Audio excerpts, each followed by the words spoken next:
How's it going? How we doing tonight? Whoa, let's not do that.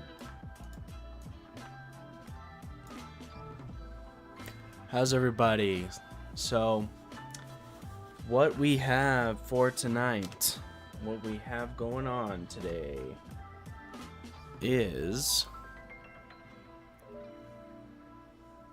we have the opportunity. We are starting another project, believe it or not. If you know me in real life, that will not surprise you at all. If you don't know me, you may be in fear for my future, but fear not. I routinely have dozens of projects going at the same time. And what that allows me to do is work on things periodically, and as I become disinterested in them or get hung up on different concepts, I can kind of bounce between. Is that healthy? Is that the correct way to do things? I don't know. It's worked for me so far. It has been horrendous, but we make it work. So tonight what we are working on is, you're looking at the title, you already know, I'm building a desktop version of the antenna that I get to maintain. Not exact replica, but a similar system to the one that I work on. The first time that I saw it, I was just blown away at the sheer mechanical, what would you say, spectacle that it was.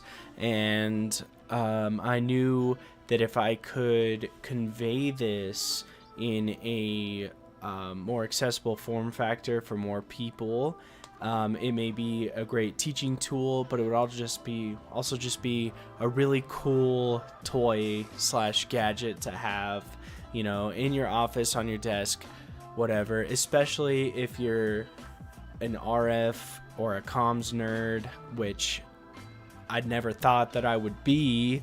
I still don't consider myself that, but I'm definitely getting excited about some really niche things now, which is interesting. But all that aside, we are building a 12 inch dish. And the goal with this project is for this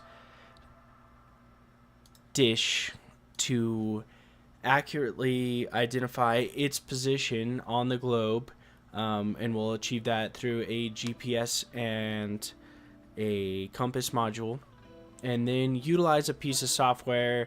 Either there's one called Orbitron, which seems to be free and open source, or SatPC 32, which I recently learned about, which is a little more locked down. I'm not sure, and it seems to be paid, so I don't like paying for things if there's free versions out there.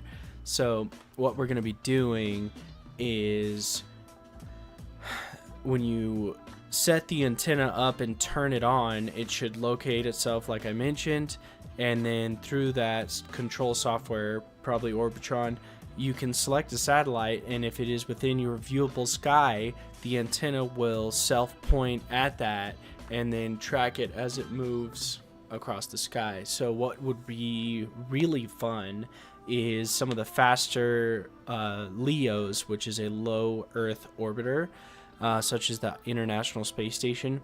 You would actually see the antenna move from like a dish-shaped birdbath like this.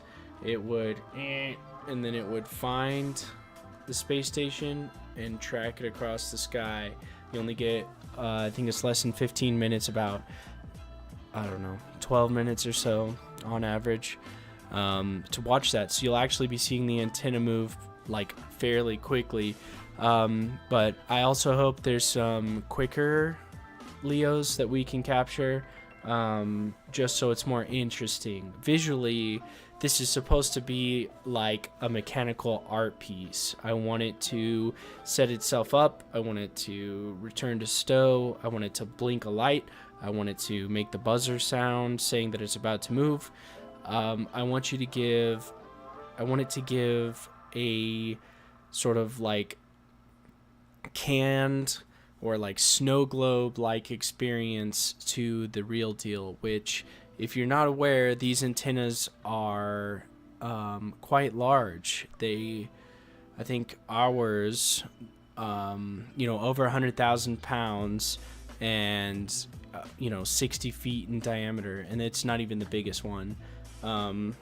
But anyway, so without further ado, I have already procured the slowest, highest torque motors that I could find with positional feedback built in, under $20 each. So that was a high stack of requirements, but these things fit the bill. These N20s, I know this doesn't look like this motor should be able to move this, but everything should be balanced. There should be very little load on these motors. Plus, these are 1,000-to-1 gear ratio, and I just closed out of the Amazon listing, but they are capable of, let's just do this first one here.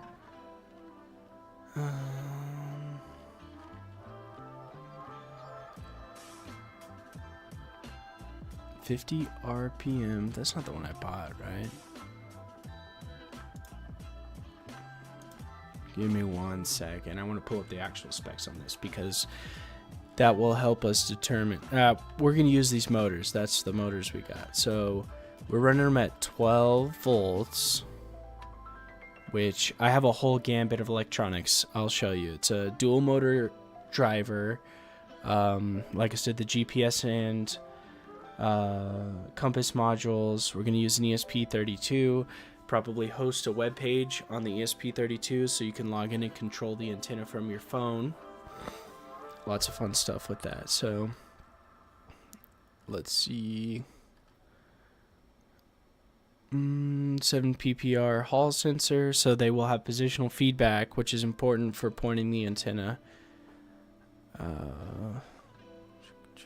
don't see the strength on them. Interessante.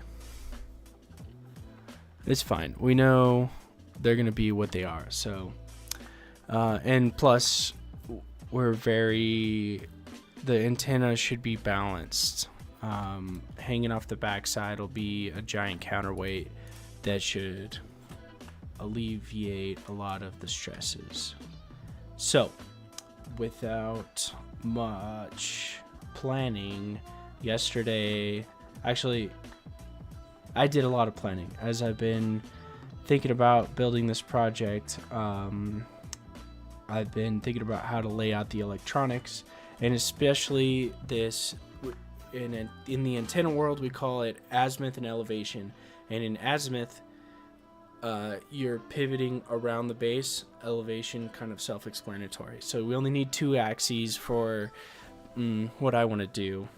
You can have a 3-axis antenna, but I don't want to build that. I want to build a 2-axis. Keep it simple. It achieves all of the cool visual things that I wanted to do. So the layout here of these motors is pretty critical. The internet is such a blessing. I was able to find my exact motors that I bought on Amazon already modeled on GrabCAD. So all I had to do was borrow the sensor portion off of this model and apply it to this model, and now I have exactly the 2 motors that I purchased without modeling them. That took 10 minutes to set that up. And one thing, the way that I was originally going to lay these out was kind of back to back. I've got the motors right here, actually. So give me 1 second. I'm going to switch cameras.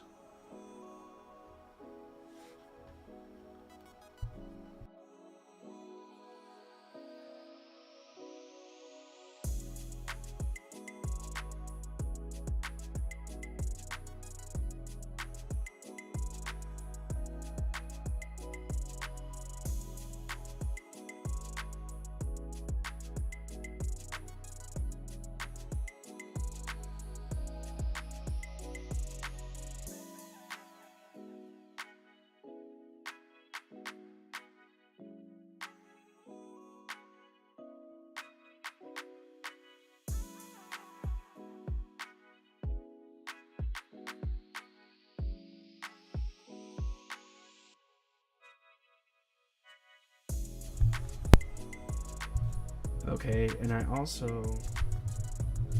also built a better mount for my microphone, so it shouldn't be bouncing around all over the place. So check this out.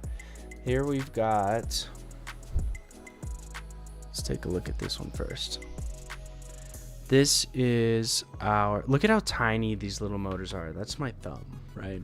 So this is the motor that is going to provide us our azimuth, and this is our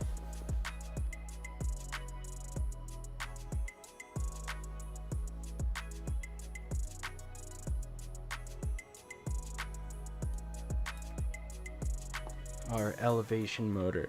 So this will give us our up and down. I need more objects on my mat here.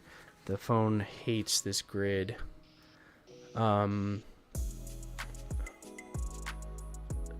So these gearboxes are over 1001 ratio, which should be perfectly fine. But if you look at the back of them, they have a little cylindrical magnet attached to the motor itself, and as that spins, it passes by those two black rectangles, which are pulsing with the magnetic fields, and that's what gives you positional feedback. So this is spinning around and pulsing in a field, and on this one they're spinning around and pulsing on a field. So my original layout was going to look like this, with the two motors contained in a tube, and then you slide that down into the pedestal. This one engages with the pedestal somehow, and the whole thing spins. But I can't have the two magnets next to each other, or we might get magnetic interference and read the position of the other motor by mistake. So that's why I've gone with this setup. And the beauty of this is it'll make mounting them like tighter and more efficient space wise. And we can also, we'll just run the connectors down through a cable wrap system. We're not going to use a slip ring or anything, and just have one plug on the bottom that gives both motors power, drives both motors, and receives the positional feedback. So this is the layout we went with, because going with the layout of magnet to magnet was going to cause interference. So back to the CAD.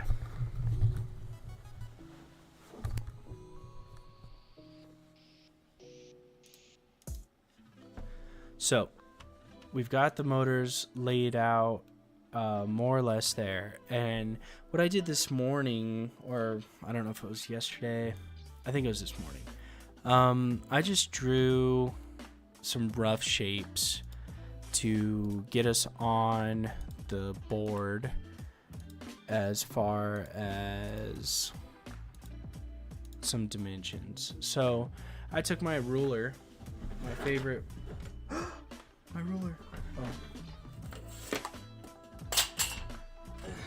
cork-backed metal ruler, and I held it up what I wanted the dish to be. Holy cow, 12 inches is huge. I need to knock that down. Yeah, 12's too big. Is 12? Yeah. Jeez. I'm gonna go get a plate real quick. A plate that feels like it should be the right size, so give me 1 second.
So if we take a look at my props here, this plate is, wow, it's only 10 inches in diameter, and that's still huge. So 12 is freaking ridiculous. We're gonna scale this dude down quite a bit.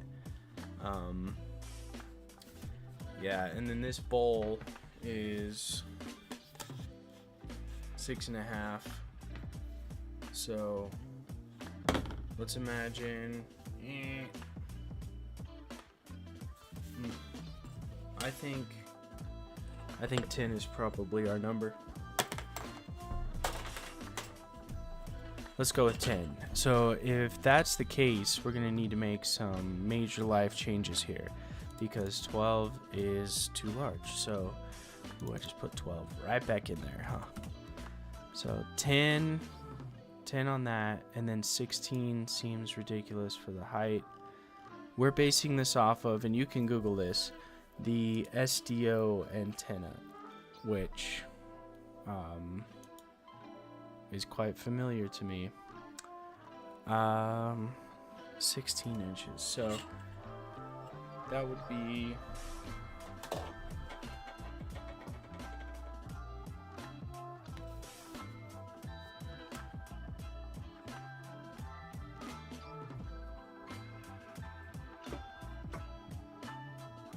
that still seems big.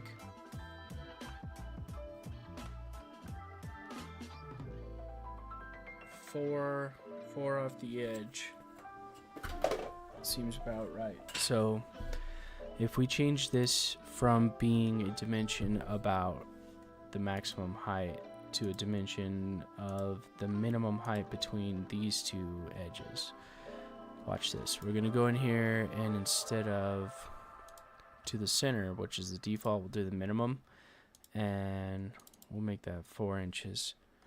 What I've done is on the notch where, you know, things narrow up a bit, I have just made the center point of that concentric with this dish shape, which is arbitrary at this point anyway. So that's looking pretty good. So that was it, just a simple revolve, just enough to establish the scale, I suppose, which I don't know what this scale is. What did we end up making the dish? 10 inches. So let me do that math real quick.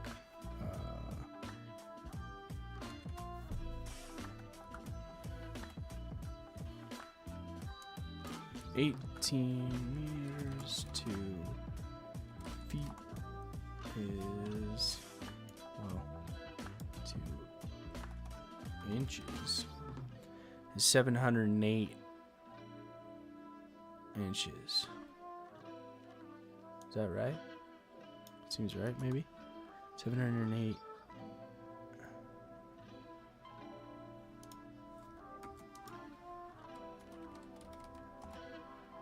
Yeah, okay. So 18 meters is 708 inches. So we are a 10-inch dish.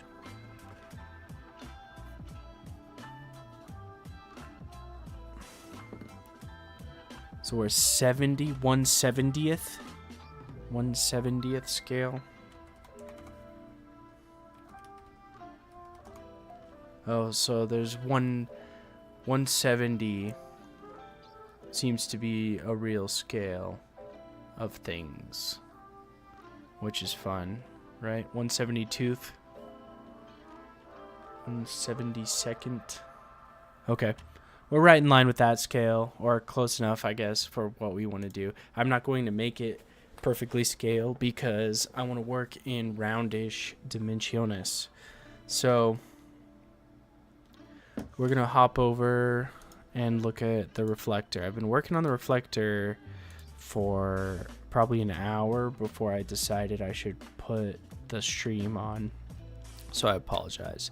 But one thing that I think is really cool about these antennas, let me see if I can pop a picture up here. They are parabolic dishes, right? But they're not perfectly flat or perfectly hemispherical like you would expect.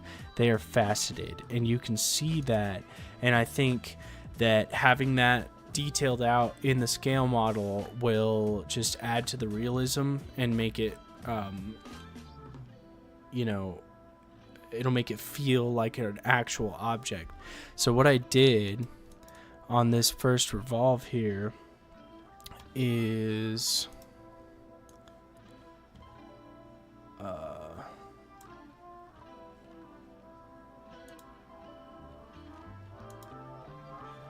I drew the sketch, but I drew the revolve line for it well below the center line. And what that's going to do is give us an inaccurate revolve, such that when these plates come together, there'll be a perceivable line between them. And in real life, there is a gap there. These panels are not perfectly flush with each other, but for the sake of 3D printing, I just want a visual line. Maybe I'll come back and add like an actual gap, but anyway. So when I did it that way, it left this ugly overlap. I combined all the parts into a single part, and then I revolved a cut to smoothen out the back, which left this funky edge. So I revolved a cut to get rid of that edge, and then I revolved a feed horn just to start laying things out. So another kind of scale aspect of this is that the feed horn is slightly disjointed from the panels. This is your reflector, so your beams come in, they hit these panels, they're reflected up into the feed, received by this, and then this is a sub reflector that focuses the energy down the feed. So you got a bounce and then a bounce, and it goes down the feed. So if you have waveguide, which is like pipes for radio waves, that's where they start. But not all antennas do. They can immediately kind of just transform that into a digital signal, which is the way that I prefer to do it. But you got a lot of losses, apparently. I don't know. I'm too new to this. I just like the way it moves. So this is what I've got so far. I think it's looking pretty cool. It doesn't have to be scale. One, I don't think it should be. And two, we are just making something fun. It's art. It's beautiful. It doesn't have to be perfect. So let's go ahead. This little window should be here, though. This is what our antenna is kind of looking like.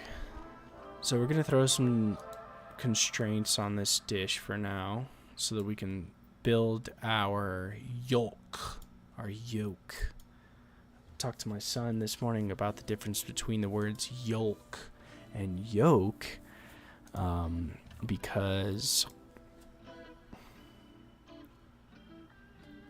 it's Easter. So we were boiling some eggs, and he was talking about the egg yolk and how that word is different than yolk. There are, in fact, two different words. So anyway, let's check this out. We're gonna need some arms coming off this dude to interface with that. Okay, here's what I want to do. We want to constrain the origin. No, we don't. We want to constrain this circle to this one. And that's going to give us how we build the rest. We have too much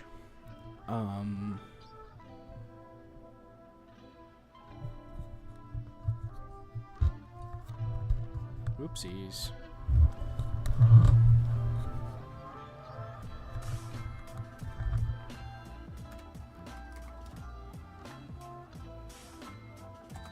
We have too much pedestal going up, so we're gonna need to tune that down a little bit. What is happening here is our pedestal is getting up into the area that the antenna needs to pivot with, and so we'll knock that down just a hair. Man, that thing is right at the back of the antenna, the actual yoke. It's like right there. Oh, we've got to build some lattice structure that's going to be important for spacing and everything. So I started that, but we should finish it. So these panels are really flimsy, these reflector panels, and they need to be supported by some trussing. So we'll go ahead and do that here in a sec.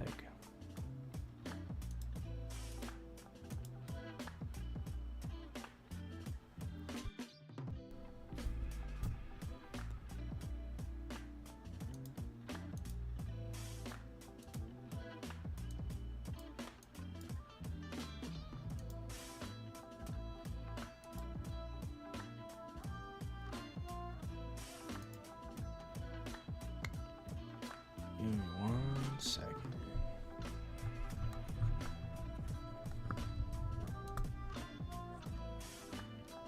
Start drawing that up real quick.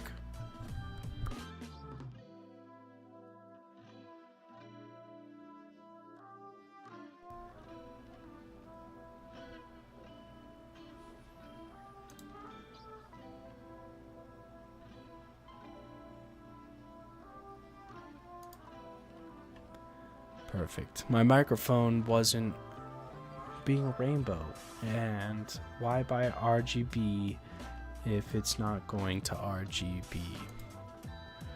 So here we go. Let's get started on the trussing.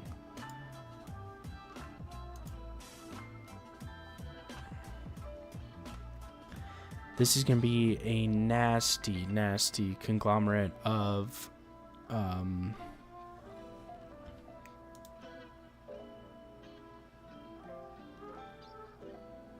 just visual representation, kind of similar to that spoiler we're designing. We're going for the feel, not necessarily the accuracy. So, and I want to keep this kind of simple because I want to be able to print this. And I also don't want it to get too like visually cluttered. So we're gonna try. No, that's not enough. How about one of these? Yeah, that could be enough. Let's try that. We'll do a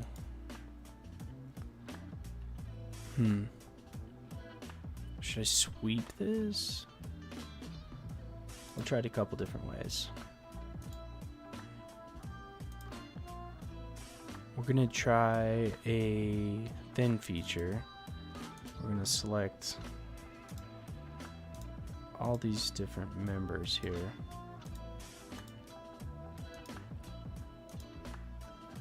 We're gonna go from the mid plane.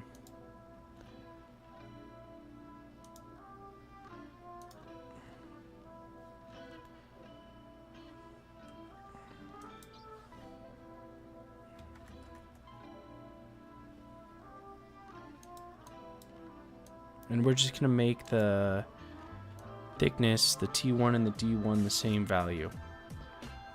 0.05, my guy.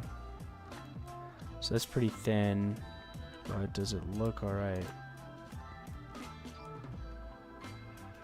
Yeah, except we're going to offset this to one side.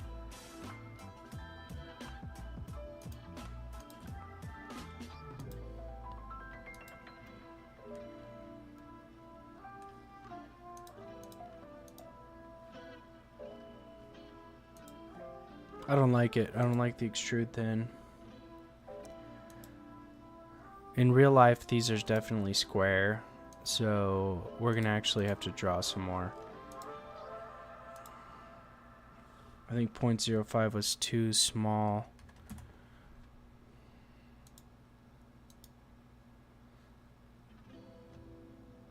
We're just gonna do a bunch of offsets until we get what we want, and we'll trim it up after that.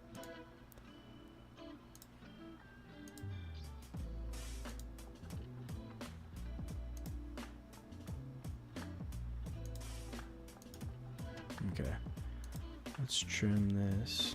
Boop, bloop, bloop, bloop.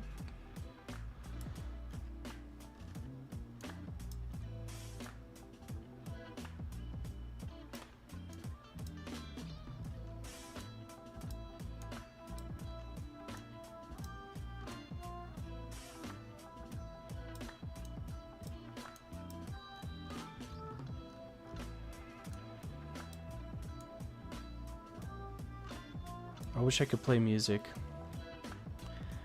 But I gotta listen to... Well, I get to listen to whatever I want, but you guys have to listen to this crap, so... let's try this. This looks pretty good. So we did 0625. Let's just do an extrude boss. Let's do it from the mid plane. 40625.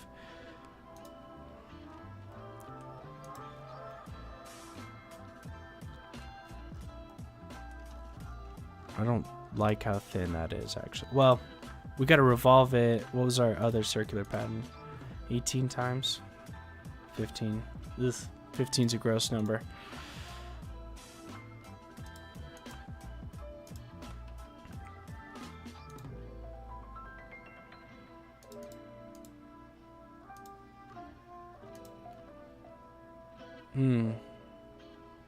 Not bad. Not bad. Slow me down.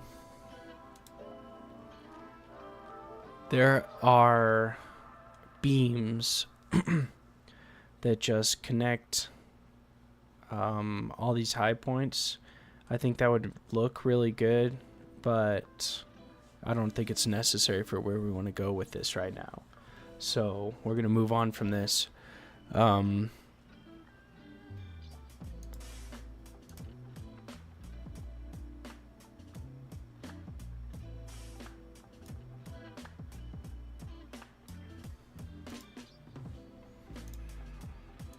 I'm looking at some reference photos, and it looks like there's just a big interface here,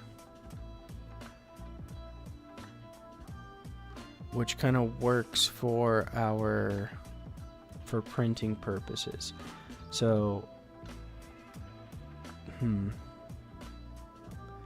these could be a lot closer, or we could just print a ring.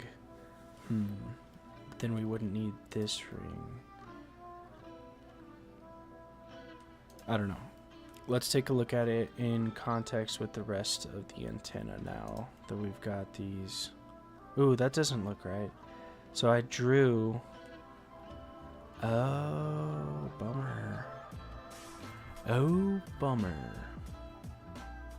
I wanted these supports to be aligned with these slots, but they are offset by the center. So because the very first panel that we drew is centered on the plane, and then we drew our truss centered on the plane, that makes sense. What can we do about that? This thing was just a boss extrude, right? And these have dimensions. Do we care? It kind of sucks.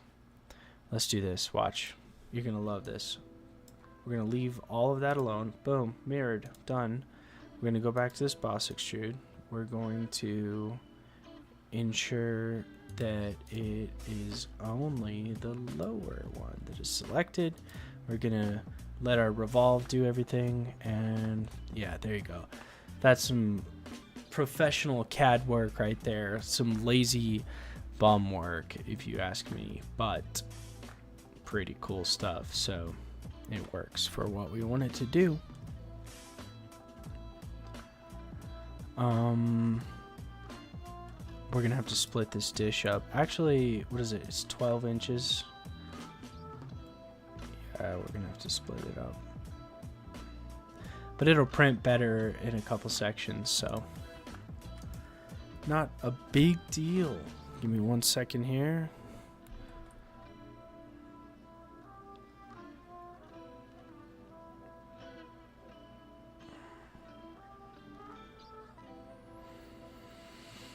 I need something to drink. You guys good to chill for a second?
I'm back, and tonight for your enjoyment, my review of Olipop Vintage Cola. I have tried this in the past, and I didn't enjoy it, but I paid for them, so I'm gonna drink them till they're gone. So I don't understand it. You know what? I do understand it. It tastes like vintage cola. So I'll pour us up some of that in a coffee mug because I like the way my beverages feel in glass.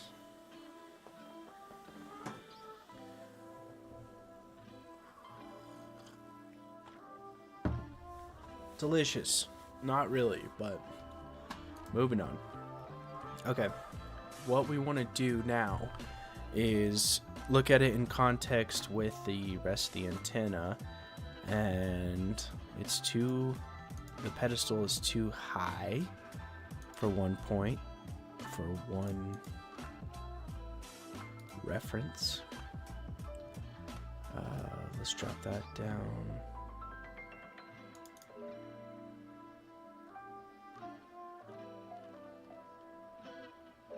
Just to 8 inches. I know there's some decimals on there. We'll take care of that in a second.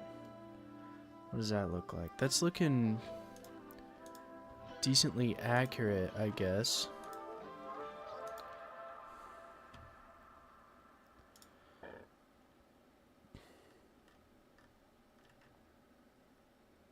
That's looking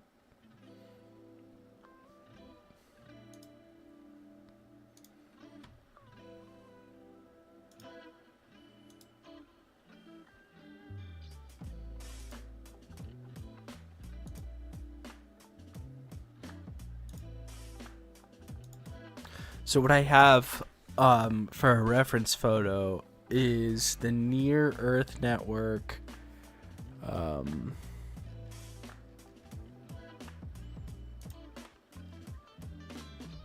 web page here, and there's a lot of fun things to look at. So we've got our antenna. It looks pretty good.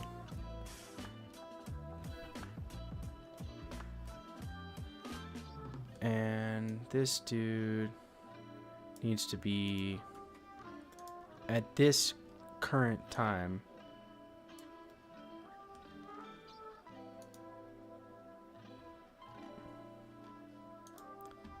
it needs to look like, or it looks like it needs to be, what do we got? Is this an actual part? Is there a mate in this piece? Is there a plane? Please tell me there's a plane that runs right through that. Oh yeah, we're lucky. So whoever this Chinese guy is, I hope that's Chinese. I don't know what that is. He did us a favor by modeling on a plane, which if you model in SolidWorks and it's not constrained to the origin, or it doesn't bisect your part or anything, I will find you in your sleep. I will constrain you to a plane, the celestial plane.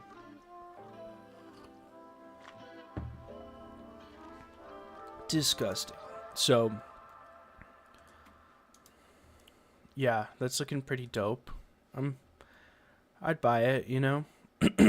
I think our antenna base is maybe a little wide. Maybe not though, because our counterbalances are gonna make up for a lot of the space. So off the center feed horn part, we're gonna want to start building. I wish that this was a different part, honestly.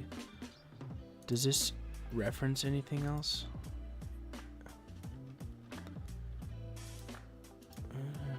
First time.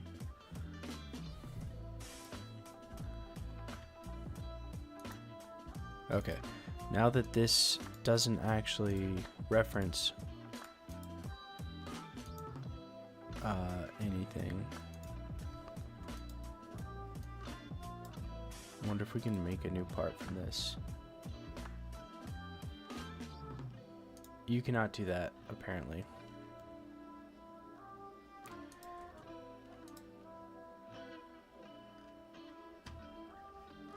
But we'll just try to keep it separate. Anything that we do to this like back feed assembly will be below a certain line. So we want to add some big arms that are going to hold the counterbalance, and also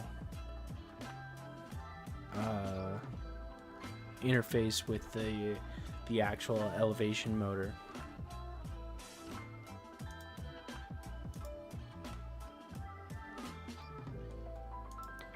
So let's get this positioned here. We'll do an edit of this. We're going to add, it just looks like a big circle.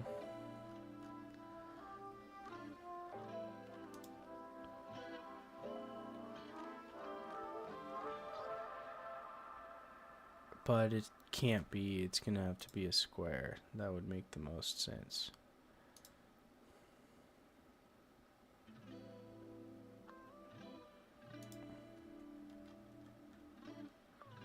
And in terms of width, I'd say it's as wide as it is tall, right? You know what? We can just go ahead and reference it off the edge of this. So we want a space there so that the two parts can pass by each other. Let's look at our...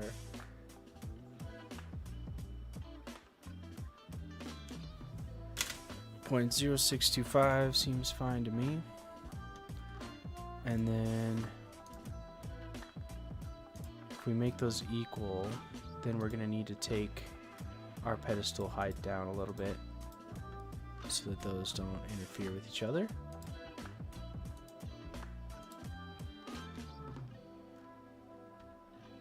take that down.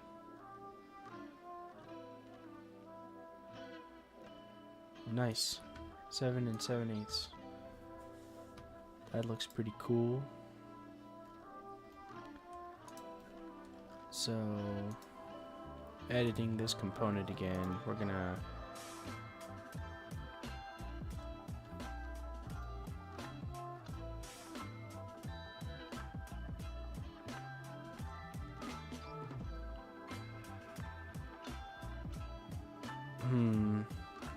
does it need to be as tall as it is?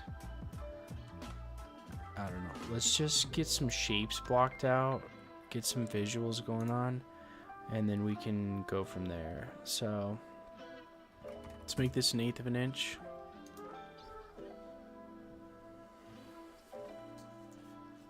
And I'm gonna turn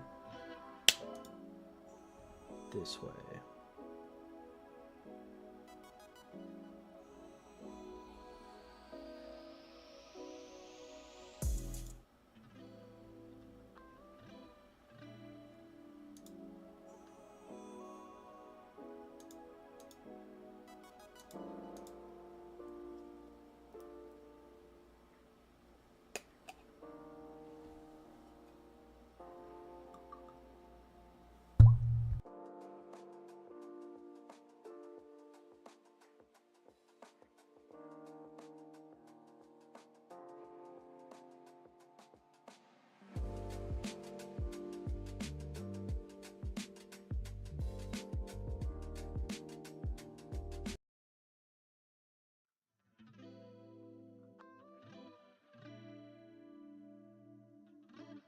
Okay.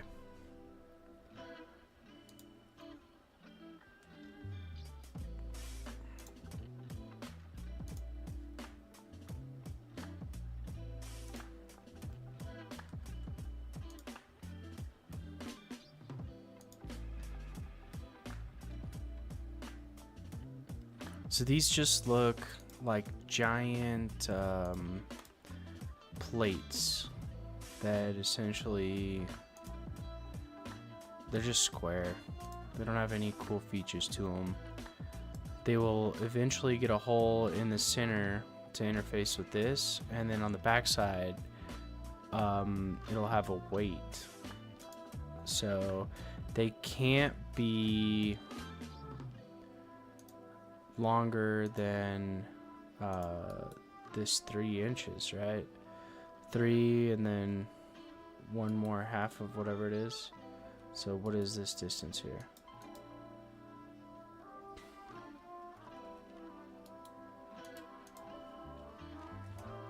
That's got to be it.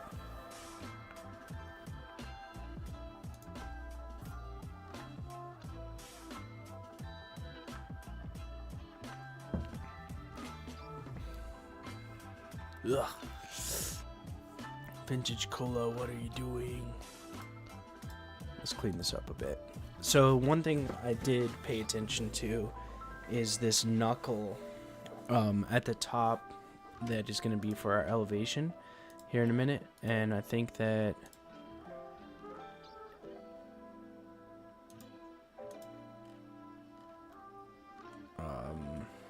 we'll draw that here in a second so that we have a good reference for that. These are thick boys in real life.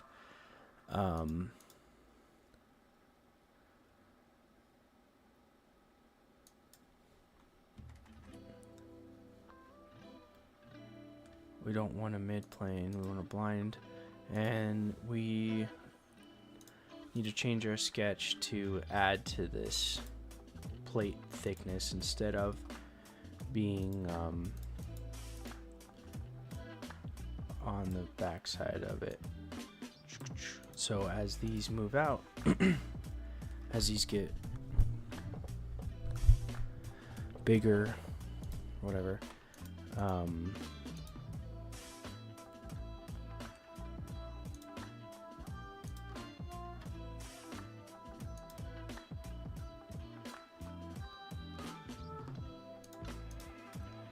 so we'll start this from the other surface, and we got a blind of 0.25.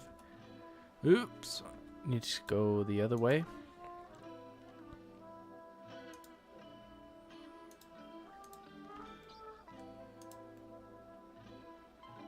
You know, I'm not in love with this. I think the feed and everything looks nice in scale, but due to the nature of the pedestal having to be so large, it appears to be quite... Oh, I'm about to get some groceries, guys. I may have to be back. I love ordering groceries. I wish that didn't make me feel so lazy, but 'tis what it is, I suppose.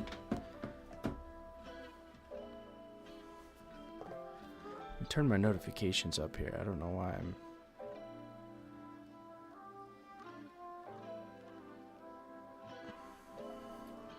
Okay. So if we look at this again,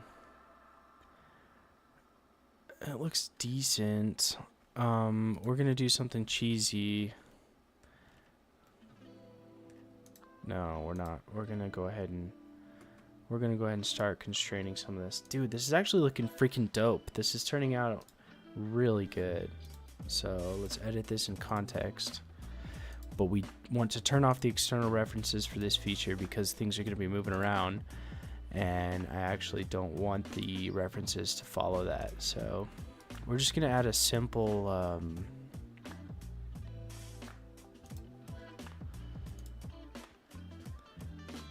hole, just something to constrain. So another thing that I'm going to not do is bearings. This is such a slow moving system that and it's not so low RPMs, low torque. Bearings are just overkill, so we're going to use bushings, and the way we're going to do that and be like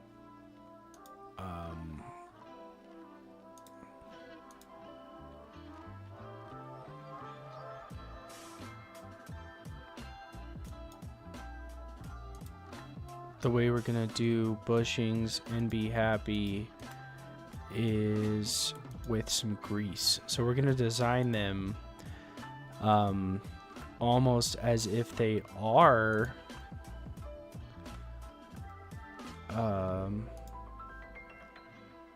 bearings, but instead of having balls or anything, we're just gonna give them races that we can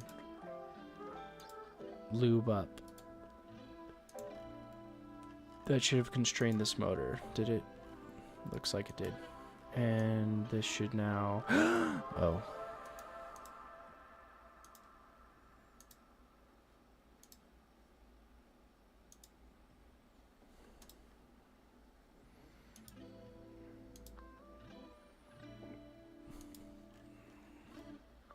Why are we not going to be able to constrain...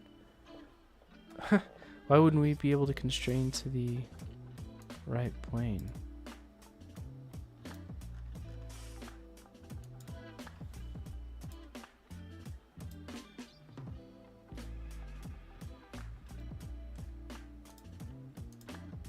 What's that all about?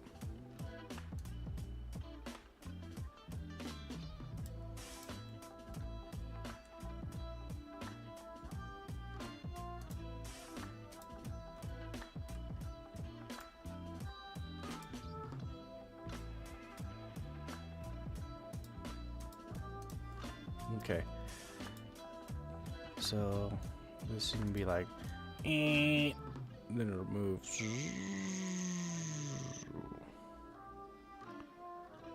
So we can make that much longer.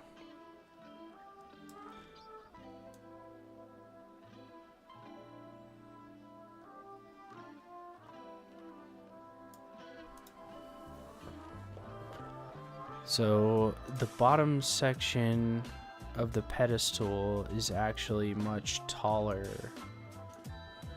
than originally thought. But if we do that, are we going to whack it when we come down? No.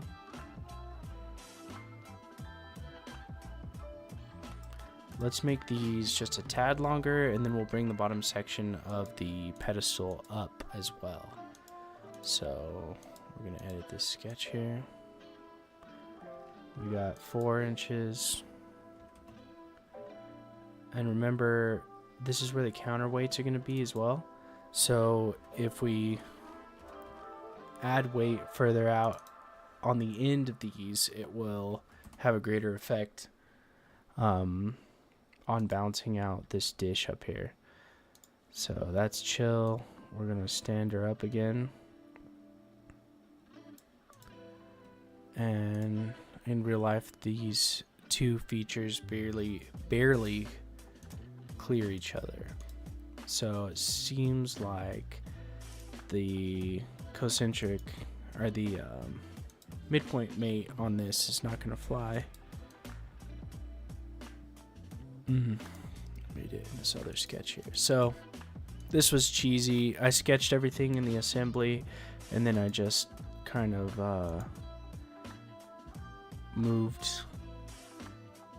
the one sketch into a new part and traced around it.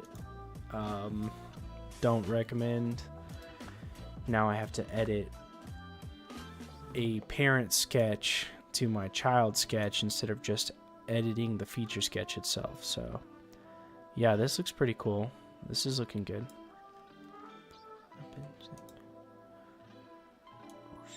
So I'll turn this sketch off and be like,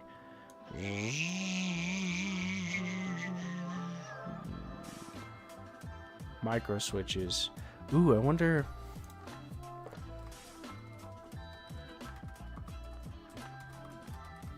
Just a sec. So I got my little grab bag of parts here for this project. And I think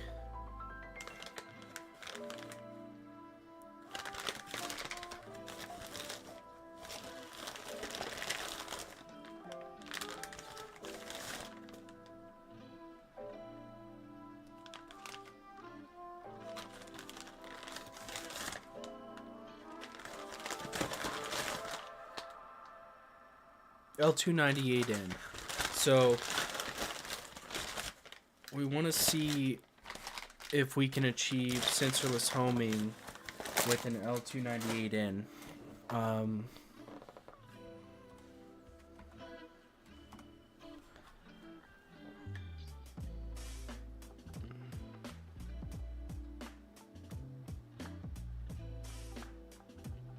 But I don't think the L298N gives any kind of current feedback to the microcontroller.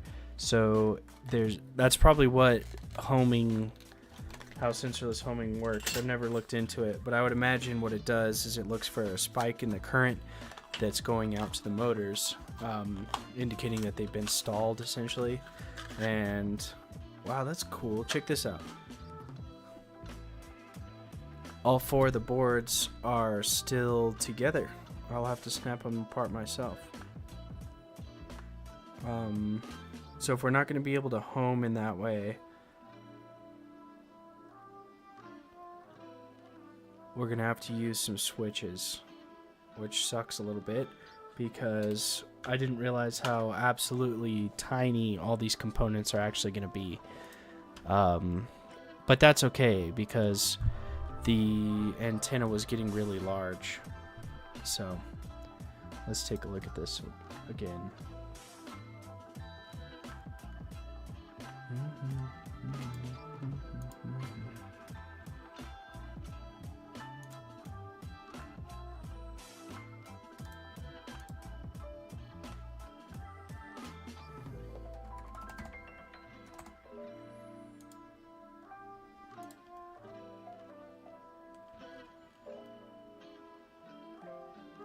So this plate needs to go the other way.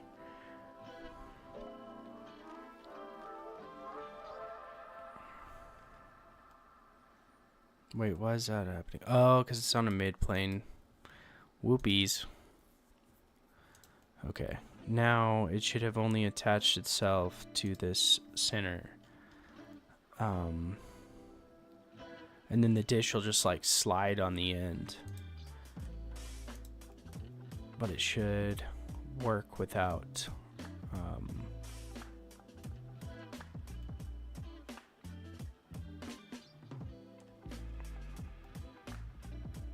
Okay, that's kind of cool. I'll give that a shot. So anyway, I need to go get my groceries that just got delivered. I need to bring them inside. So give me 10 minutes.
Okay, I'm back.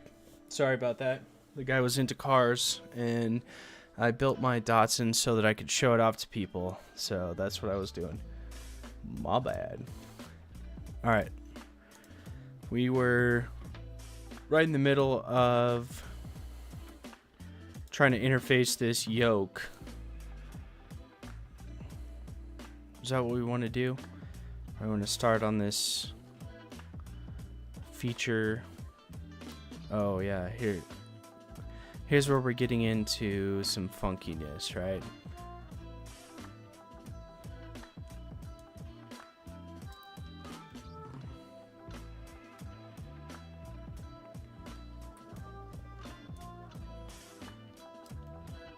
So the idea is we'll have some like gear teeth around the perimeter of this and a gear on this, so when the whole thing drops in, it's it helps it spin.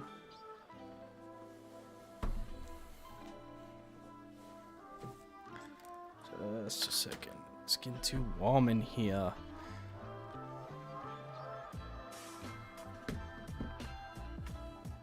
Let's start building this knuckle. So are we happy with the proportions here?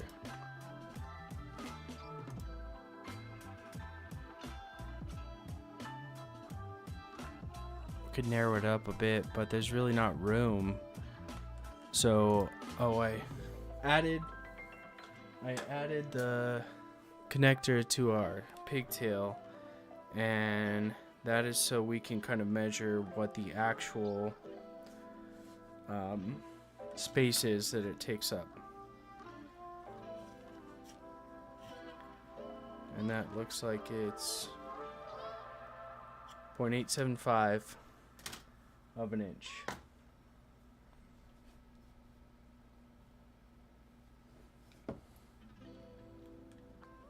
So if we just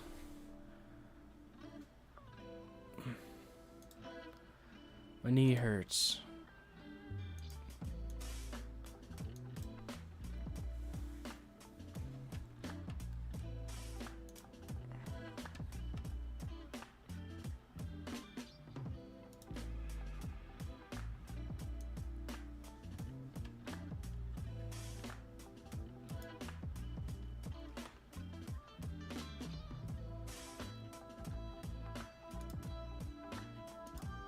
We're gonna draw a line just as a visual representation for where the connector sits.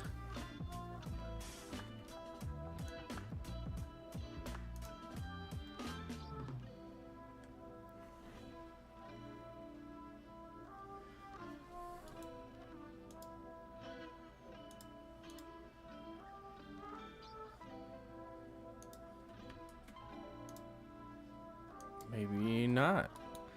Maybe we'll do it with just a straight line.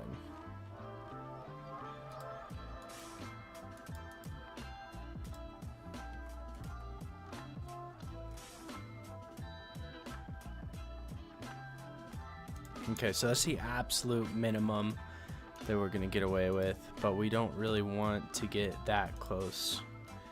So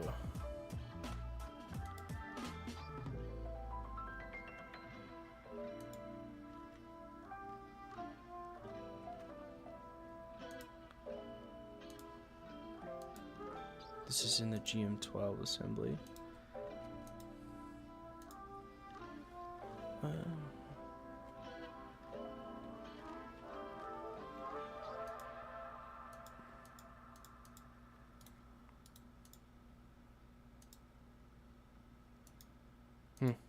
don't know why my sketch isn't showing up, but oh, there it is. Okay, we could technically make this smaller, but I don't want to. I think we're gonna be very angry if it gets any smaller.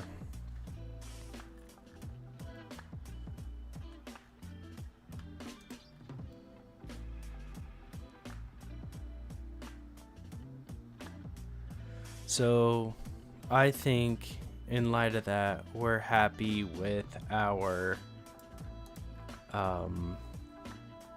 dimensions. So Let's start making the knuckle.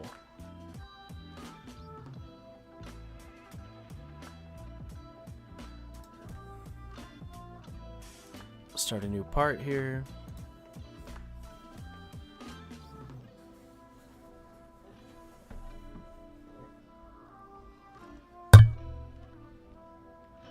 Excuse me. Ugh.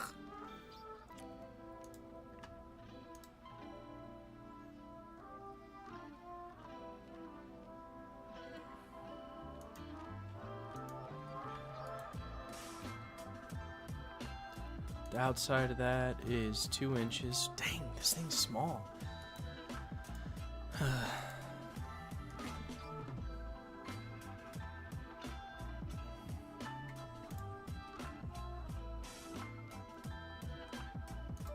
From the center.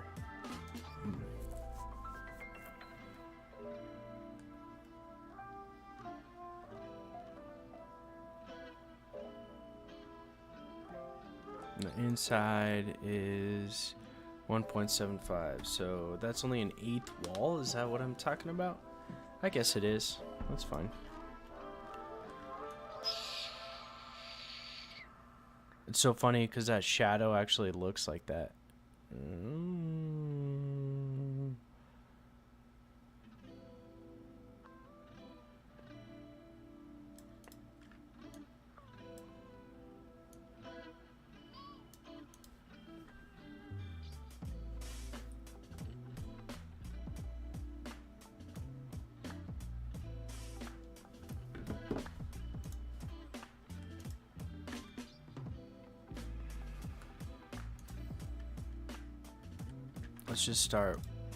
Let's just start building stuff.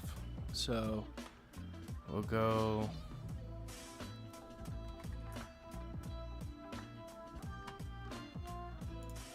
looks like it's got a cool chamfer on the bottom.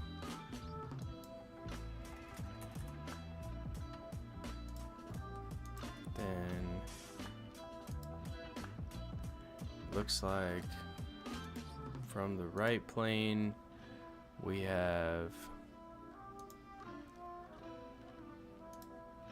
need to know a distance here. So let's check from this distance to this face to this face. That's gonna be, we need a concentric, center to center,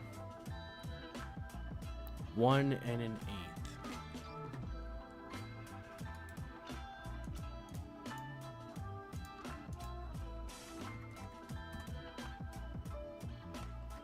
Okay, and then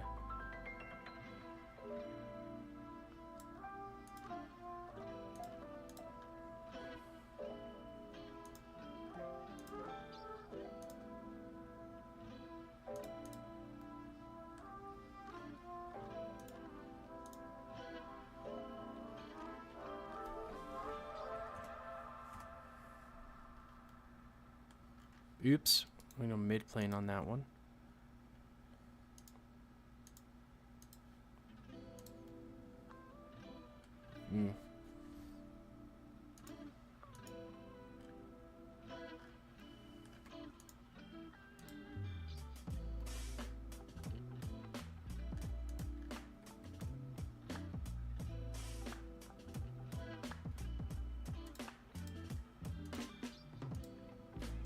We didn't call this anything, so we need to name it.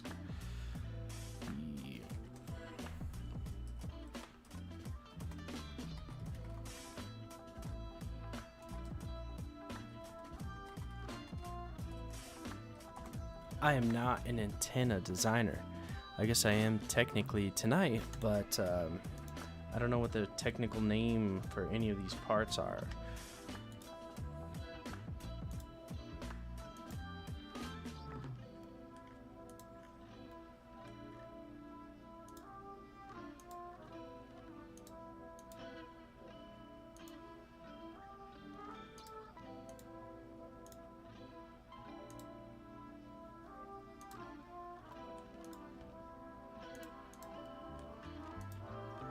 So we can take these dimensions, or we can take these mates and actually start getting rid of them, because we have parts to do this job now.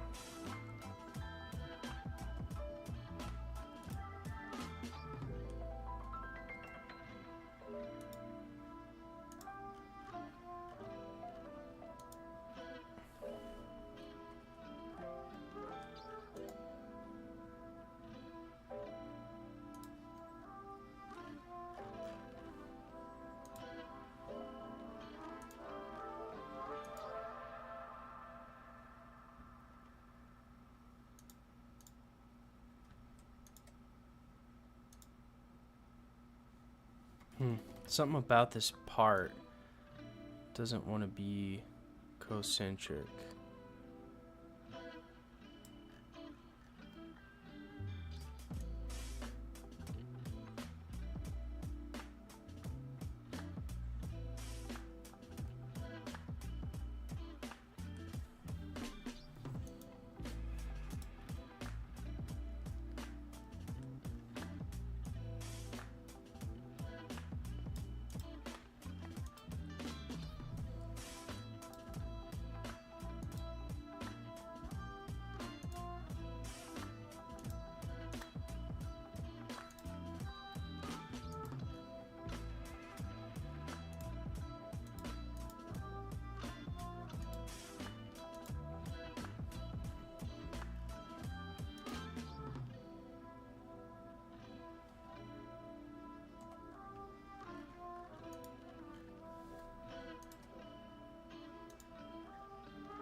So I'm going to constrain that.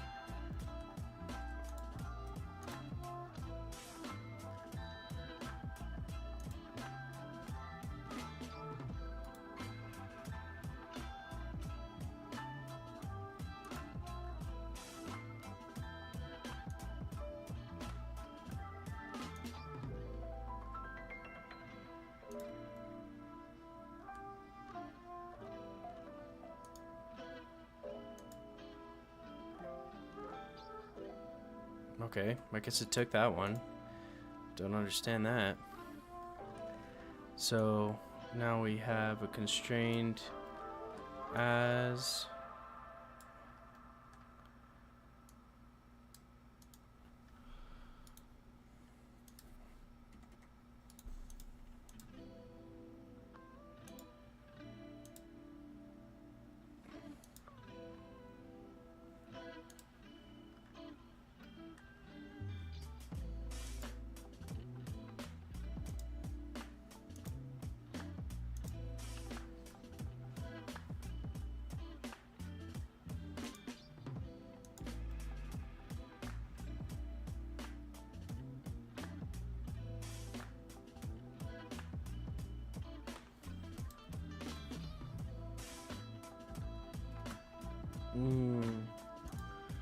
what the heck is going on?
I'm having trouble with these mates here.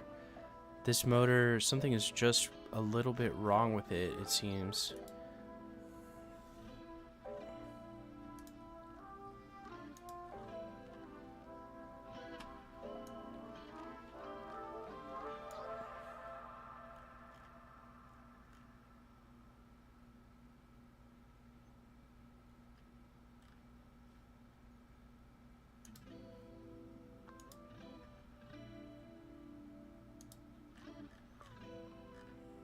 I need this thing to stay still right in the center of the knuckle. Okay, that seems like it's working. So that should spin, easy peasy. Now this guy,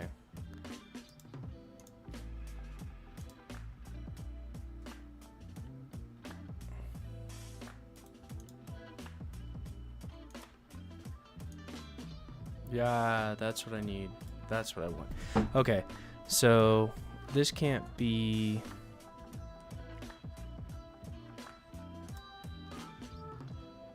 The knuckle can't be this diameter, so we're gonna evaluate measure, and the center distance for that is 0.84. So if we do half of that,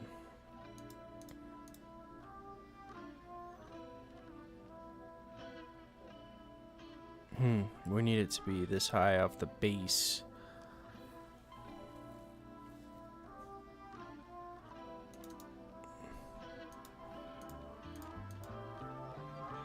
So what does that mean for us? Do we have to kick the hole in the antenna back until it clears?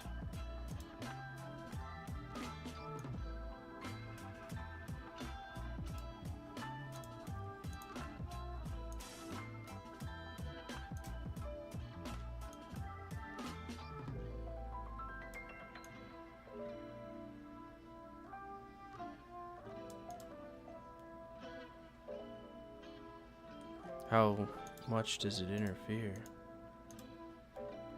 Oh, like over a 1/4 inch. If I make the diameter of this smaller... Oh, I know what to do. This shape can't be a circle anymore. It's gonna have to be a gumdrop, which is actually probably better anyway.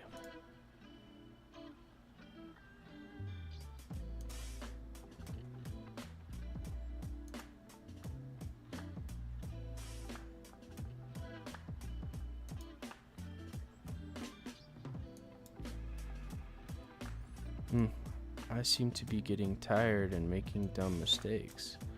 Okay, alright. I see what needed to happen.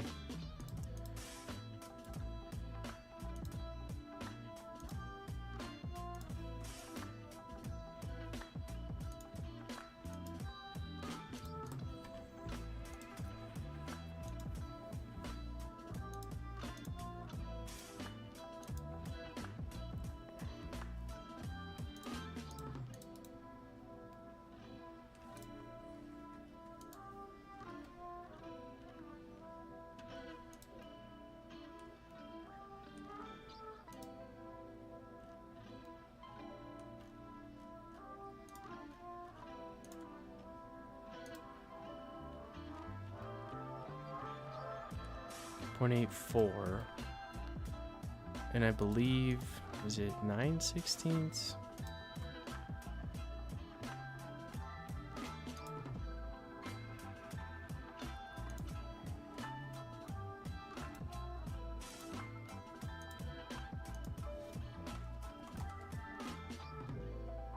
No, must be 11/16. 13/16. Yeah.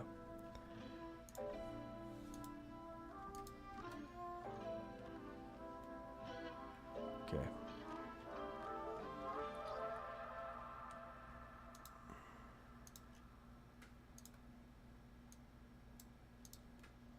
So we've got a nice face here that it can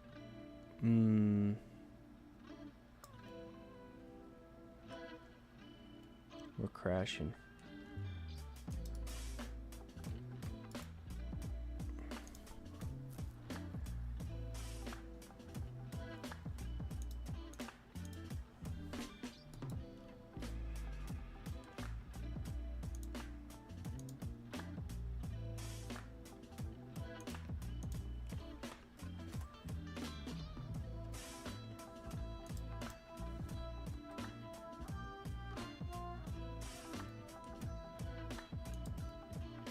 We're gonna add a ankle constraint here, just so we don't clip through things anymore. It'll help us with the visual of the rest. So we'll have a 0, and then 90, 180, I think. No.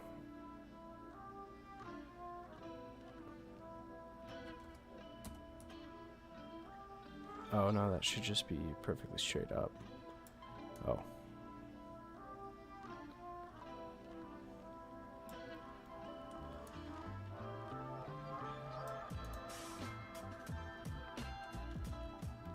So this is looking pretty sick. We can we'll point, we'll track, go to stow.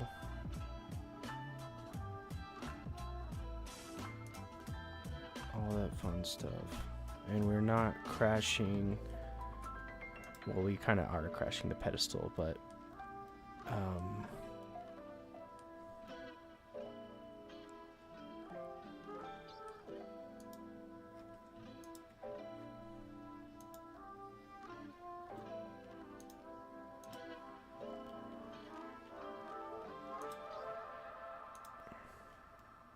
yeah, I think those are tangent.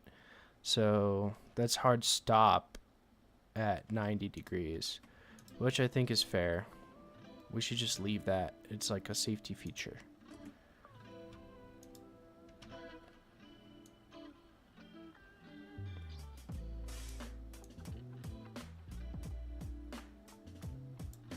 That way it can't go down past 90 degrees. Boom.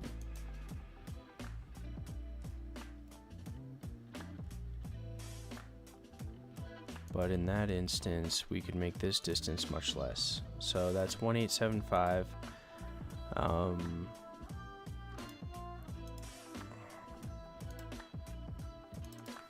So if we add, that would be flush.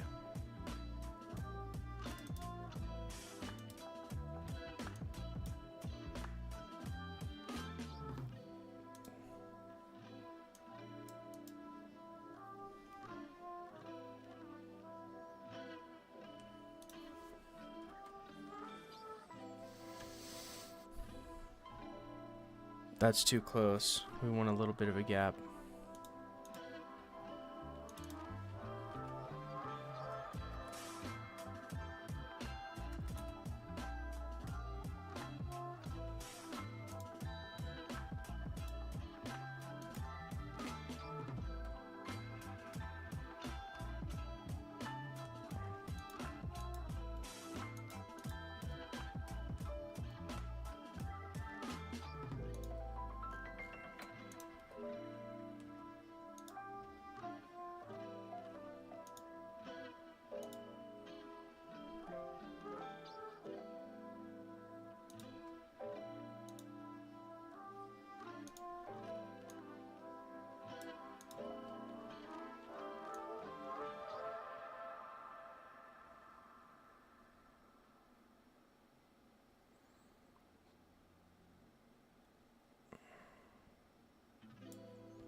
We're going to adjust the feed horn for just a second because I think it's a little too prominent.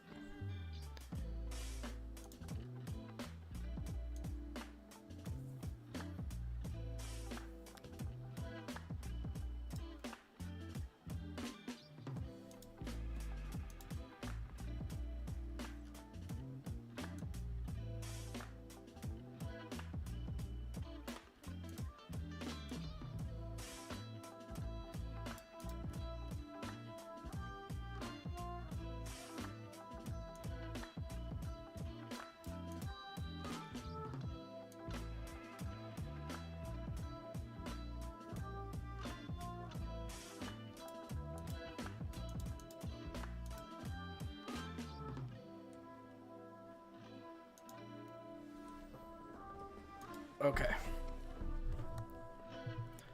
What do we know? How long have we been doing this? Hour and a half.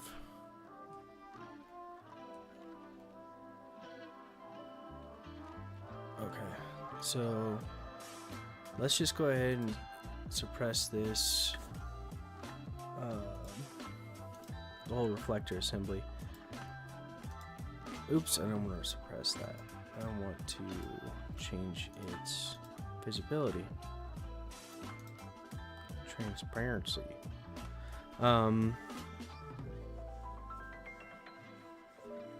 So obviously there'll be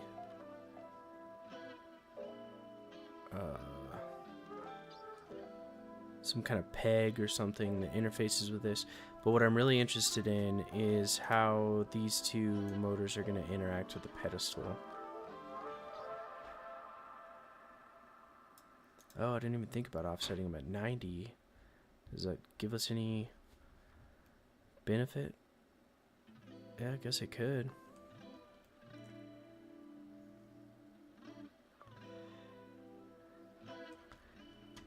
Is there room?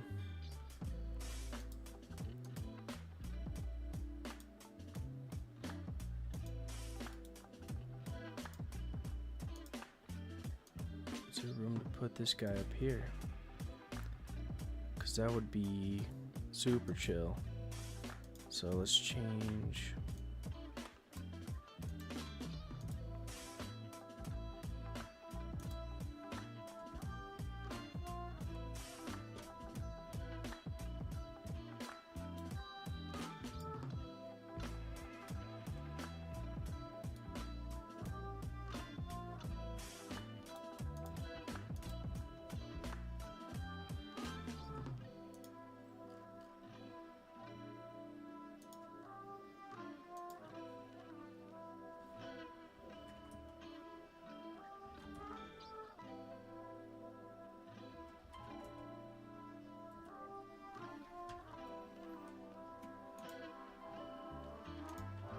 Yeah, this is gonna work much better to have it this way.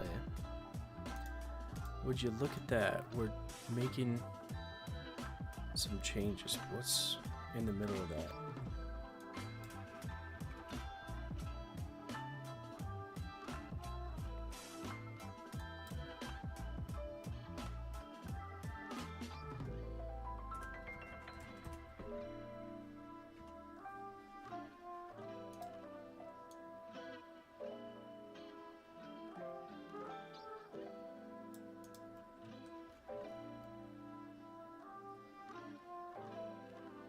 I don't hate it. You know what? What says that this thing has to be centered?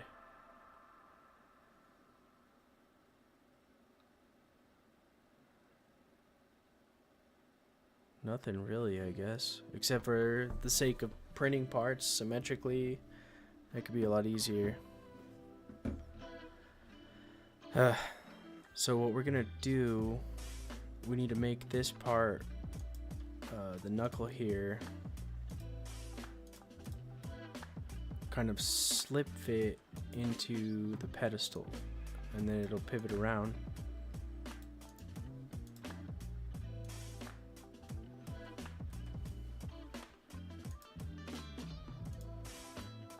So the inner dimension of this is 1.75. So on the knuckle,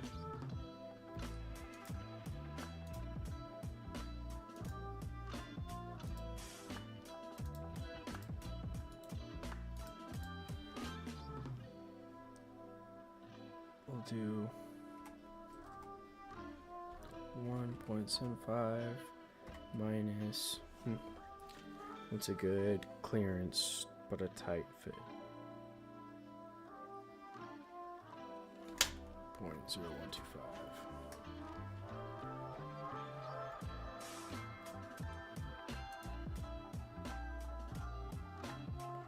Man, that should drop down into there about half an inch, let's say. We're gonna reduce our chamfer here. It's a little excessive at this point.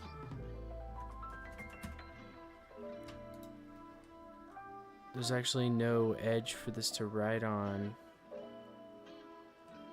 Let's just, the chamfer needs to be much less at this stage. We can add that later.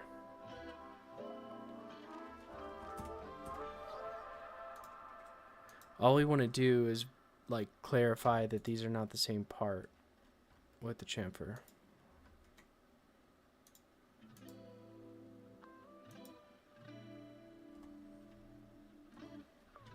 So now our knuckle can spin. Oh, what did we forget to constrain here?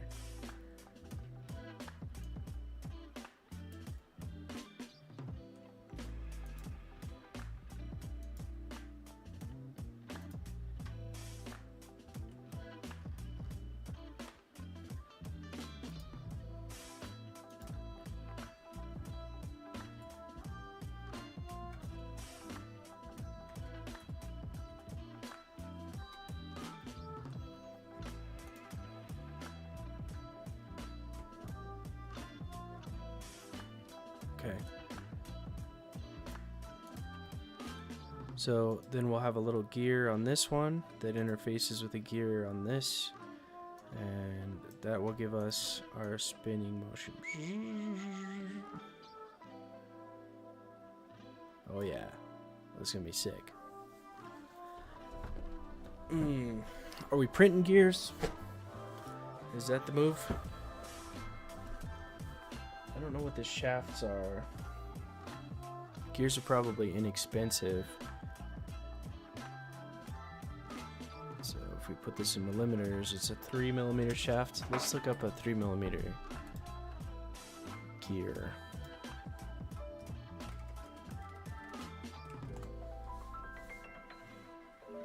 Yeah, they're like $1. Oh, I should have got some.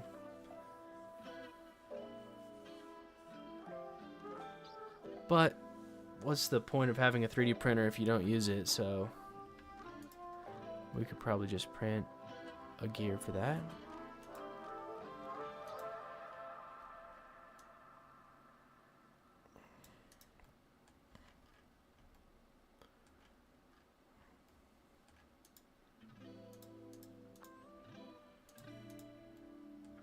So that's going down in there. Let's see if we can't, on GrabCAD, if we can't find a 3mm.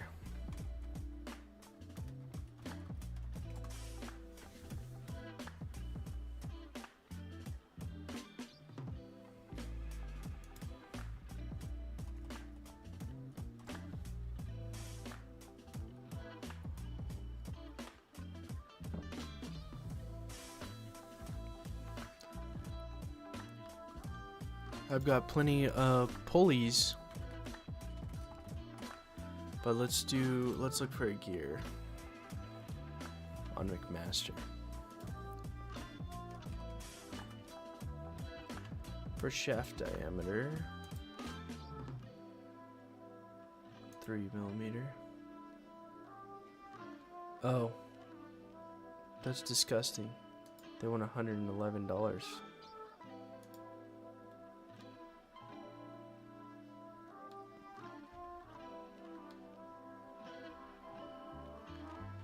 Yeah, I clicked the wrong button.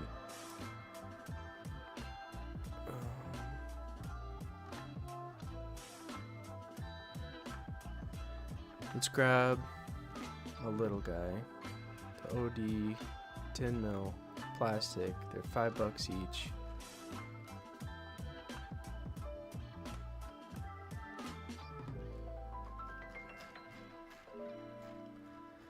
But we're gonna probably ultimately print it.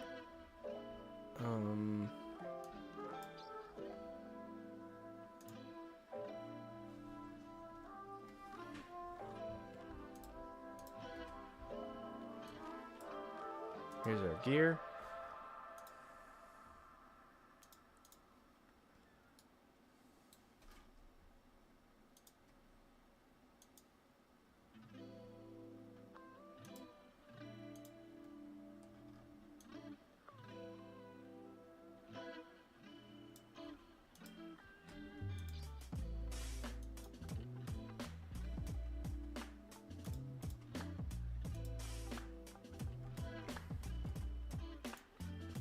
I like that.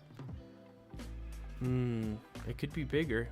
Actually, it would help a lot if it was bigger.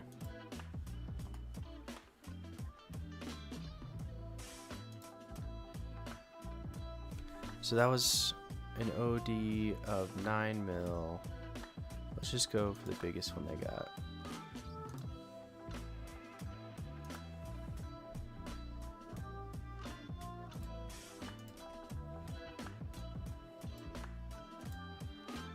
And once again, we're just using this kind of as a reference. We want the gear to pop out of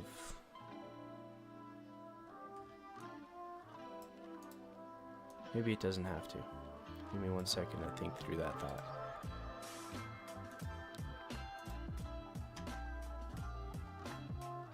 So if we just drop this motor down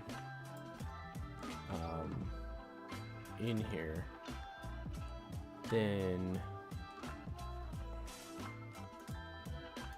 let's make this, is it half an inch? Half an inch is not a ridiculous interface, to be honest. So then basically what we're gonna do,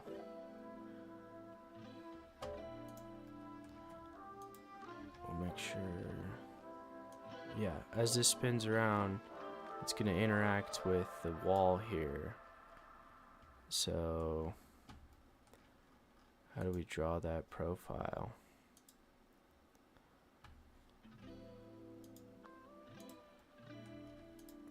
We'll want to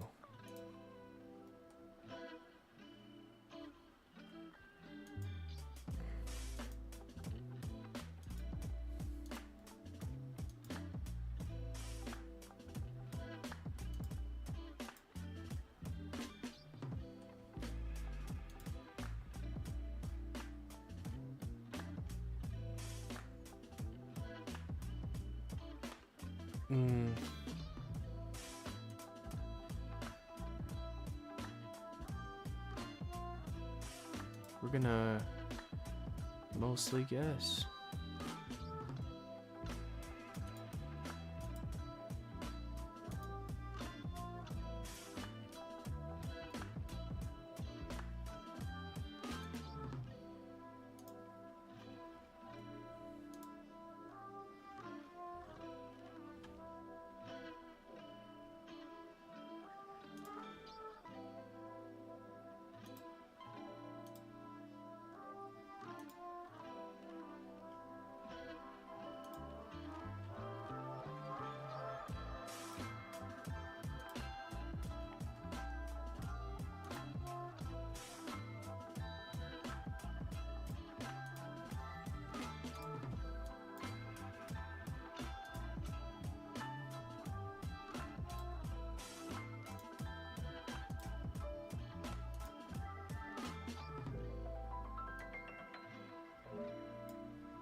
Okay, we're gonna trim the rest of that off.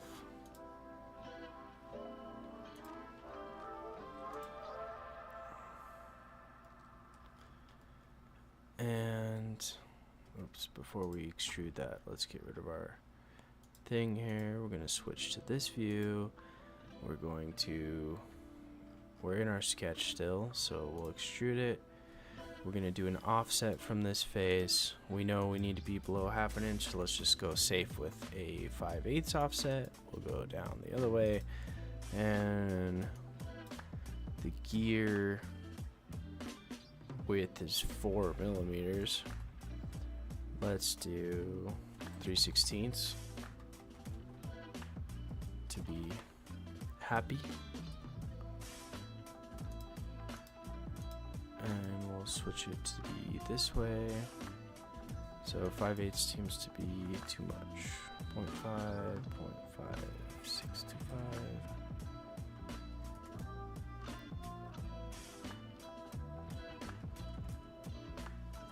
Okay, so we've got that one tooth drawn in there.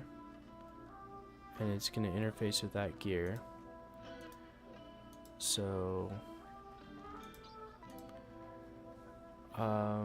we're actually going to go ahead and do a gear mate.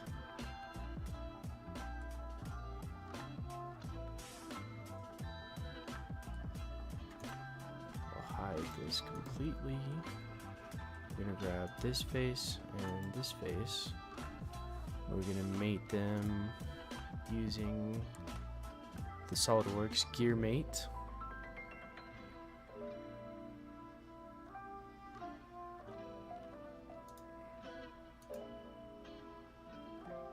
And it seems to have picked up the ratio just fine. So as this spins, it should spin that too. Except we need a height on this.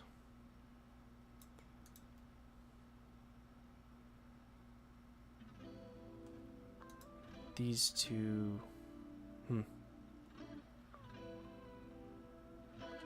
gonna just add an arbitrary mate right here for just a second so it doesn't move around. That is a non-dimensional. So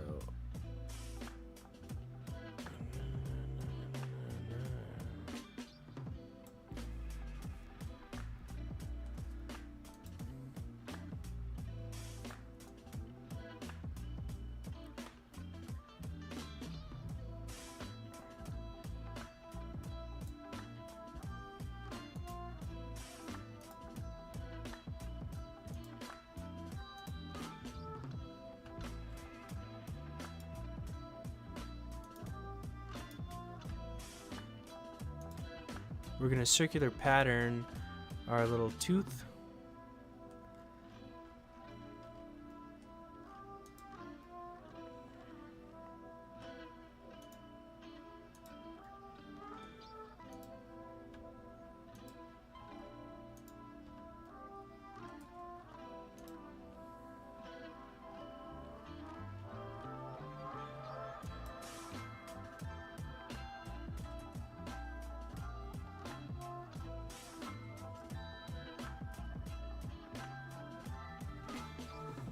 That looks pretty decent.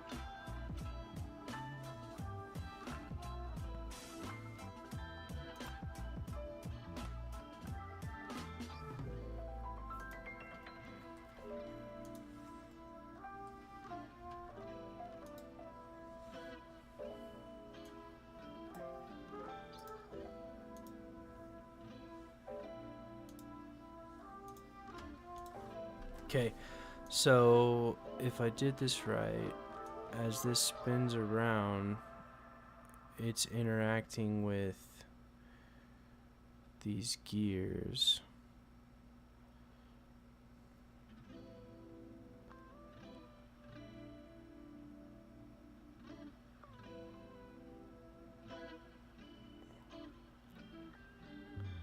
But it didn't like the number that I just put. So let's change that circular pattern.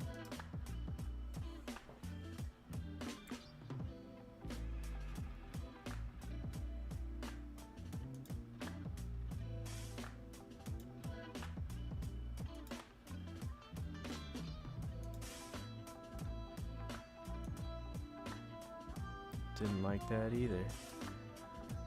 This is what you get when you don't do the math. And I just don't want to. This is a toy. It doesn't need to be so precise.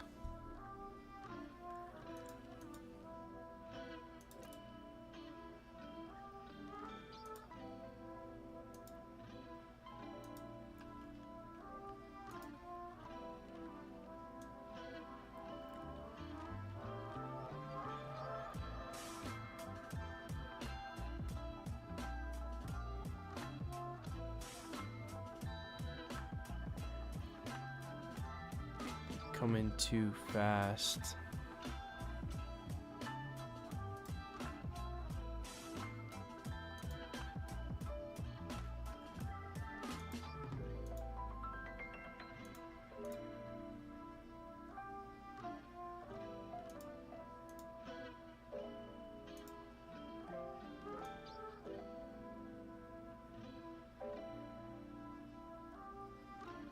Okay, so that seems to have worked somehow.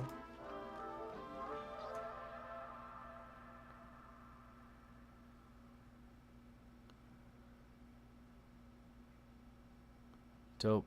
It looks sick as hell, actually. So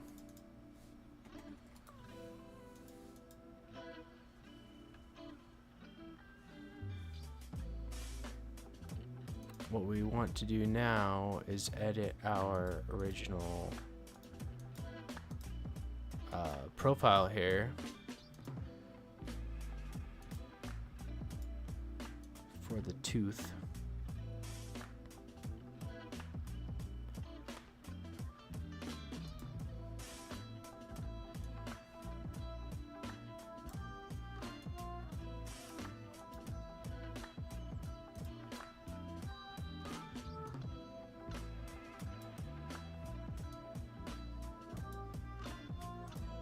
Now we can get a little bit more precise on the tooth. So we'll go ahead and make these. Okay, we can change our thing to external references are okay. We're gonna make these equal. We're going to make this edge equal. Going to be sad that exploded everything.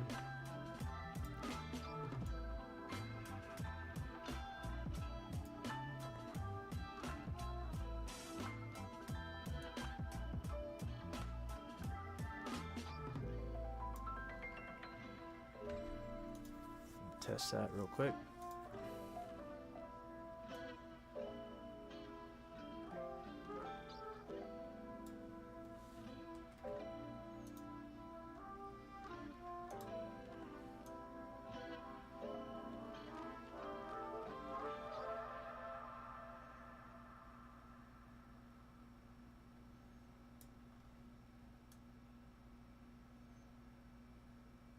I think that'll work.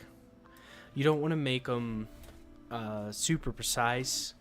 I know that sounds counterintuitive, but if you do that with 3D printing, you're going to end up with some really major fitment issues. So now what we got to do is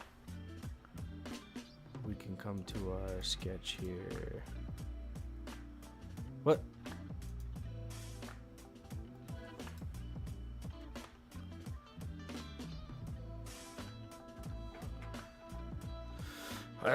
What did I do?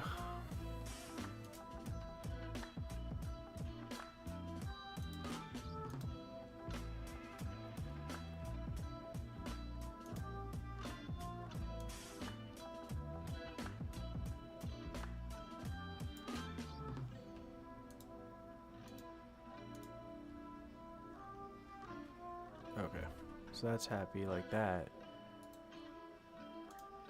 I guess we don't want any of these external references. We're just gonna fully define the sketch in the way that it's laid out. But we're gonna also want to fillet these two edges. Doopy-doo. Oh.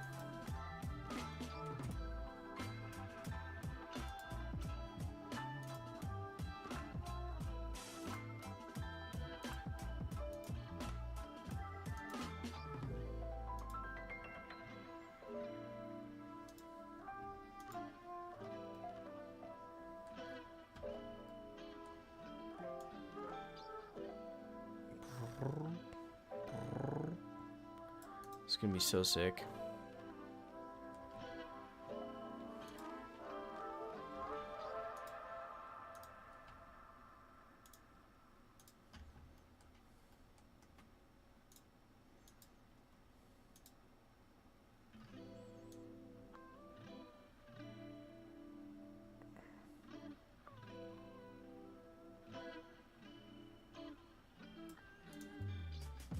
So in real life, you have three motors, and they kind of fight against each other intentionally.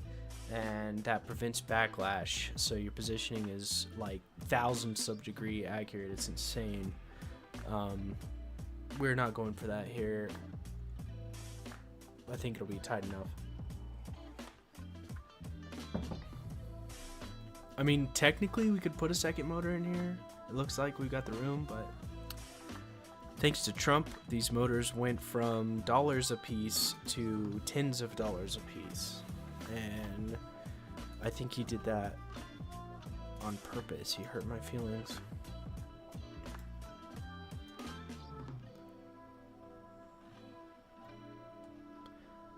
And what I'm going to do here, so that we can print these, is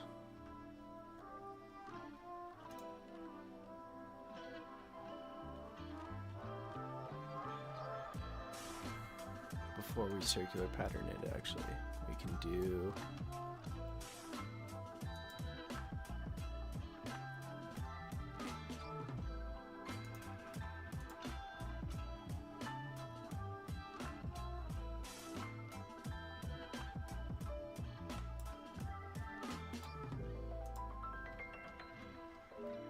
flip this around. We're gonna fillet this edge here. Oh, she didn't like that.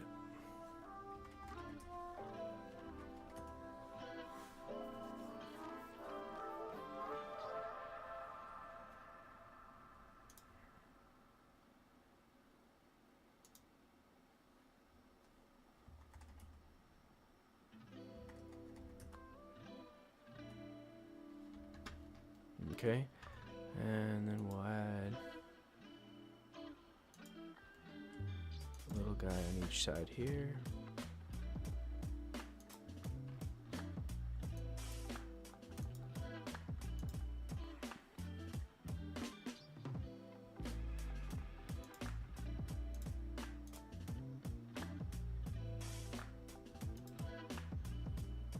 So that lets us print those gear teeth without any support.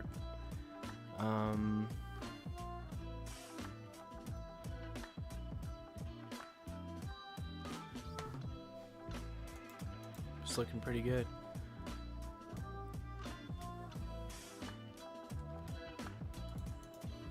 So we'll get rid of that. We'll show our knuckle again.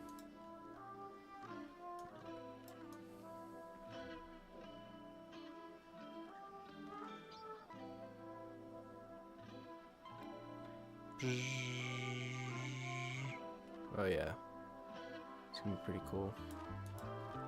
So what we need to do, we need to add a chamfer to this edge here.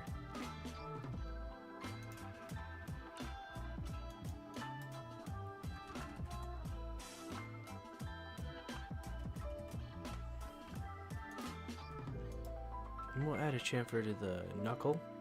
That'll kind of interface with that.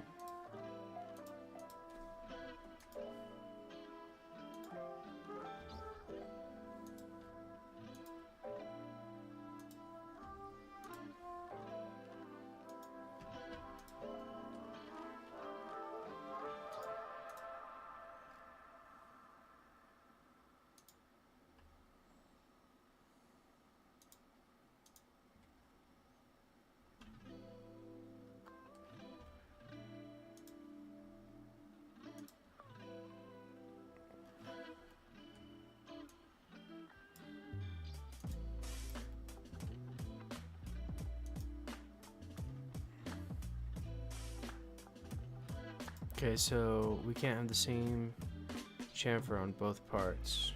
Obvi.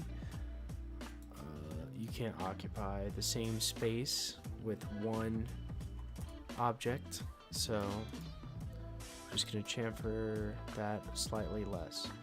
And having those concentric cones like that will help center the knuckle on the pedestal.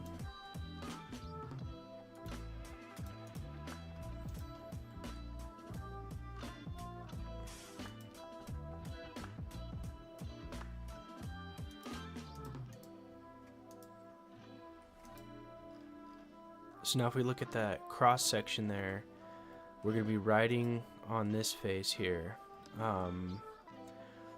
We're going to do something different about that. Like I said, we're going to try to build our own bushing. But as the motor spins, it will interact with the pedestal. The gear teeth, when gear teeth mesh together, they're trying to push each other away. And you'll know that if you've ever had teeth slip on any like toy or anything, it's because there's too much torque and they drive each other out of a mesh. So what we're doing is constraining it on the backside with this other face here. And so as the gear is pushing out, it's actually pushing up against the wall on the opposite side. So we should be good because there's nowhere for it to go. So the gear has to stay engaged. So at this point, the pedestal, the elevation knuckle just drops down and we have motion control over it, which is pretty dope. So let's just show the reflector again, just for funsies.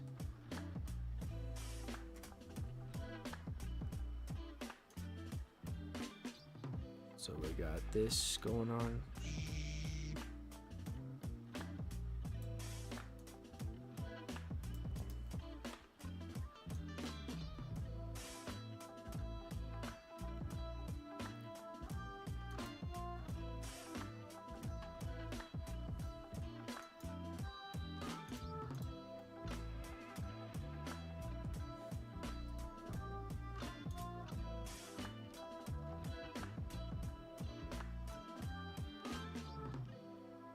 Look at that. That's pretty dope.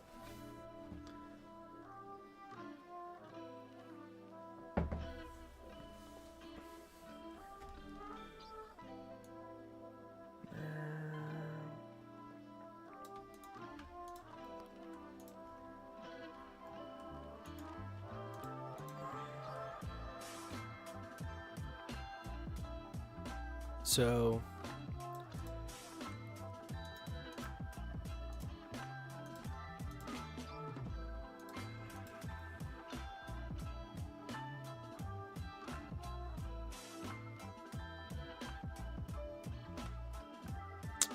and I think I'll work on elevation another time because it is actually pretty late. It's 11:20. I know that's just the time to go out for some of you people, but that's my bedtime. Actually, my bedtime was probably about 2 hours ago. So with all that being said, we made a ton of progress tonight on the scale antenna project. I intend to have it mechanically finished in time for career day, which is next Friday. I need to start printing probably over the weekend, get some parts assembled. Then I can start doing the electronics assembly, which I have all the components for. We'll solder all that up and be able to drive it from a simple little app for next Friday. But then the ultimate goal is for the little antenna to be able to actually interface with a piece of software on the computer that will accurately track celestial objects. So you could select the ISS, for example, and the antenna will, if it's viewable in the sky, it will use its own location to determine which angles it needs to point at.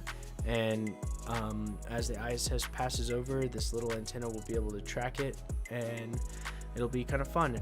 I intend to use this as a kind of stretch my abilities as far as designing and manufacturing, little parts and stuff like that. But I also want to use it as a teaching tool for people to understand how satellite communications work, and in particular this time 5th graders. So remember, if you enjoy watching me struggle through CAD, like, comment, subscribe, and I'll be streaming every time I work on this project and others. You never know what you're gonna get, so it's always a surprise, both for you and for me. So thanks again for watching. I think 2 hours and 15 minutes is enough of a stream, so we'll talk to you later. Have a good night.